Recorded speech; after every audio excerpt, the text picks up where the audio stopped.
হজরত ঈসা আলাহিসাল্লাম ছিলেন আল্লাহর একজন মহান নবী। আল্লাহর হুকুমে তিনি কুমারী মরিয়ম আলাহিসাল্লামের গর্ভে জন্মগ্রহণ করেন পিতা ছাড়া।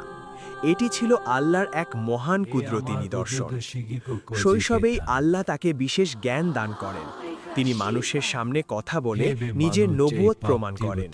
আল্লাহ তাকে ইনজিল কিতাব প্রদান করেন এবং তিনি বনি ইসরায়েলের কাছে সত্যের দাওয়াত দেন। ঈসা আলাহিসাল্লাম আল্লাহর ইচ্ছায় অনেক মুজিজা দেখান। অন্ধকে সুস্থ করা, কুষ্ঠ রোগীকে আরোগ্য দেন, এমনকি মৃতকে জীবিত করাও আল্লাহর অনুমতিতে। কিন্তু অনেক মানুষ তার কথা মানেনি।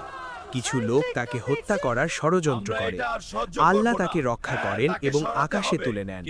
যারা ভেবেছিল তারা তাকে হত্যা করেছে, তারা আসলে ভুল করেছিল। কিয়ামতের আগে ঈসা আলাহিসাল্লাম আবার পৃথিবীতে আসবেন, সত্য ও ন্যায় প্রতিষ্ঠা করবেন। শিক্ষা: আল্লাহ যা চান